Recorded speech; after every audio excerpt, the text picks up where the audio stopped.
Let's make leaves.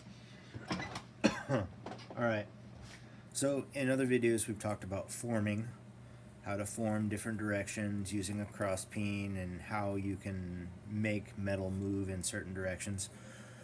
We're going to use a lot of the same techniques here, only we're going to use them with leaves. And then what I'm going to teach, the first part of it here on paper, is going to be an easy transition into making pea pods, making odd kind of other kind of natural shapes, as well as doing some air chasing techniques.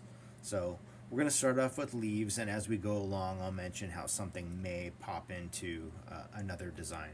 So leaves, just going to make a center line and do one of my wonderful drawings. By wonderful I'm being sarcastic. So basic leaf shape. What we're going to want to do with metal is we're going to want to create that crease, that right down the center, and then we're going to want to create our outward flowing veins. So how do we do that? First step is getting your overall metal shape to the where you want it, and then it comes to folding. So if you don't have a potter or another type of press, like pancake die or some other design that you already have and you need to pre-cut them out, you can do that. Or okay, I'm gonna share a secret. My secret to making leaves quickly before I had a pancake die: roast beef. Well, it's not roast beef. It is fishing spinners. These guys are the perfect shape for leaves. They have a little bit of texture on them. The one thing you need to be careful with fishing lures, or excuse me, fishing spinners, is that some of them may look like they're copper, but they're plated, and the underneath base metal isn't so pretty. When you handle it with a torch, it'll burn up and it'll make nasty fumes and all that. So if you do buy fishing spinners as some sort of shape of leaf, make sure they are either brass or they are copper. So I'm going to keep a couple of these out to kind of reference while I'm talking. And as you can see, perfect. Put these away. The other thing is, and let me grab one real quick, is they come in different shapes, different sizes, all sorts of things. So these ones are brass, and they work well for like an aspen leaf or something like that. And they come big like this, they come small, they all different sizes.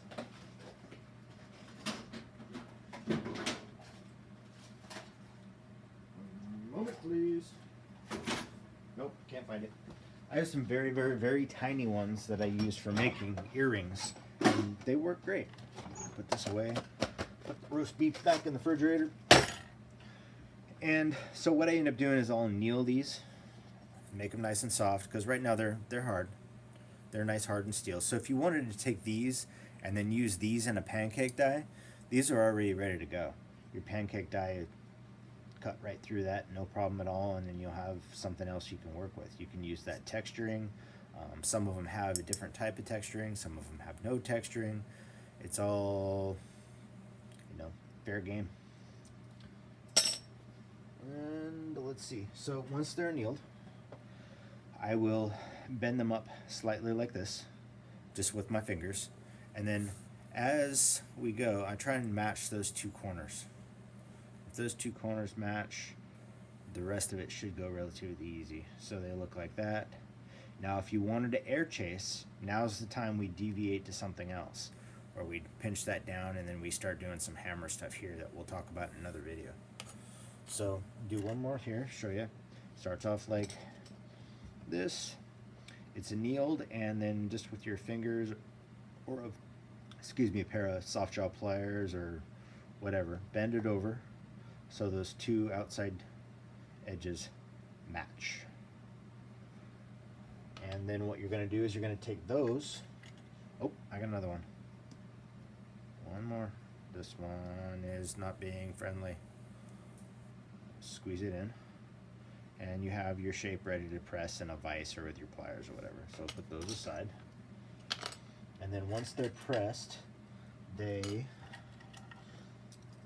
look like this. So we're going to trace one of those out real quick just so that we can draw and not have to move the camera.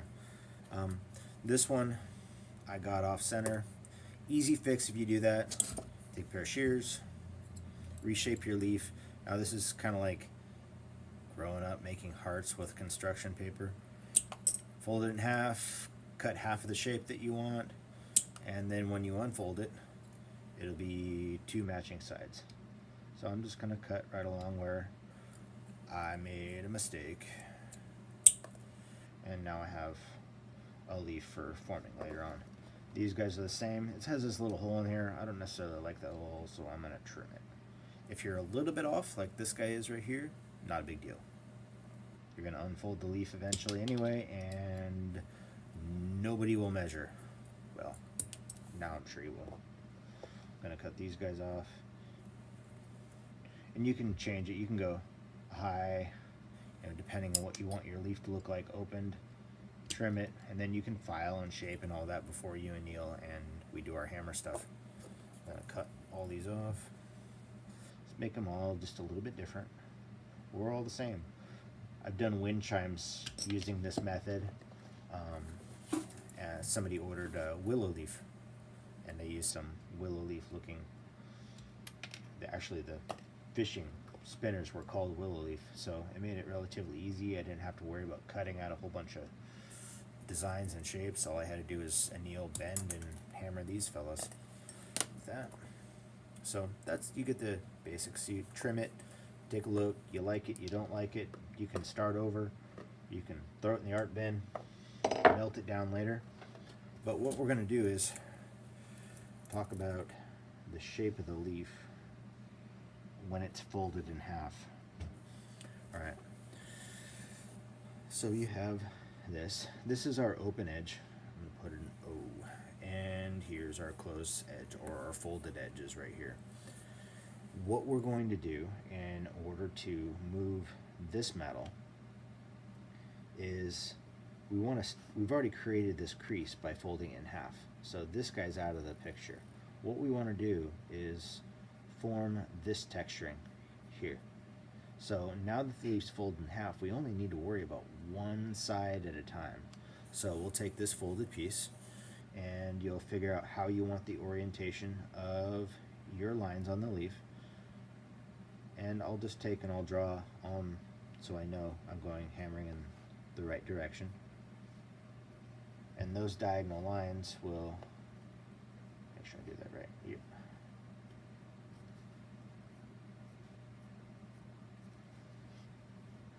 Will be the same when you open them up. They'll come to the center, they'll both all be in the same direction.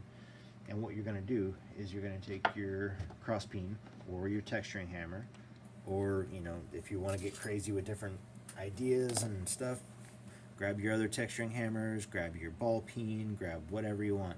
But for this, for making leaves, we're going to strike just right down the center. So if you want to evenly take care of it, we'll do the same thing we did before. I'll start from a center and I'll move up, I'll come back to the center, I'll move down. That way everything is evenly formed. After I get done with that side, this side I'll typically, I can do both sides on wood, but I like doing that first side on metal, and then I can turn it over and do the other side on wood. And the reason I do that is because I do not want to ruin the texture that I just put on that other side. So wood, rubber, I use hockey pucks for my like hammering blocks, because I won't ruin the texture on the other side. So I'll texture that out, hammer those. Same thing with all of these. Just hammer them out, and then once I get done, I'll unfold them. We'll do another video on the unfolding process, and we'll do one hammering, and we'll go all the way through it. But the other thing from this is that we start transitioning into not necessarily always having to make a leaf with that shape. What we can do is we can create pea pods, we can create all sorts of other natural shapes by changing the way that we hammer. So if I were to hammer on this side of the metal, I would start, hang on here, somebody's calling my phone. Gonna have to put you guys on hold for a minute. Alright, sorry for the interruption. We were talking about kind of variations of the leaf form. So if we're hammering along this edge, we're going to make the metal move this way. If we hammer this way, crosswise, just all the way across the entire width of the leaf, we're going to do the same thing. We're going to move it this way, but we're also going to stretch it out in each direction. But if we focus our hammer strikes here, we're going to move the metal in this direction. And if this is our open area, then we end up with this kind of open shape when we undo it. And you can actually take a piece of metal, if it's thick enough, and hammer this in a complete circle so this piece moves around. It takes a little bit of practice, just because you also have to put pressure on the metal with your hands as you're hammering, so you're creating a little bit more pressure and movement in the metal. And then you're also rotating it on the block as you're striking, so kind of feeding it through, almost like a rolling mill or pasta maker or something like that. You're feeding the metal into the hammer as you're striking. And then if you want to create the opposite effect, where the metal curls this way, you will hammer on the fold side. And what if this is open and this is your fold, your closed fold, you end up with a pea pod design. So when you unfold it, it curls in this type shape, with this side being your open and this side being your closed. So when you undo it, you have a little boat or a pea pod or banana, something. But that gives you some ideas on different forming techniques, where you're striking versus where your metal is moving. But we are focusing on leaves, so we're going to do leaves. Next thing we're going to do, I'll cut. I will set up the camera on the anvil, and we will go ahead and do some hammering. I don't think people really need to see the whole folding with your fingers and then clamping it in a vise, folding it in half and then trimming it. It's pretty simple, pretty ideal. If anyone has any questions on that, I can film that. But I think people are probably more interested in the hammering and the unfolding when it comes to this stuff. So we'll do that, and we're off.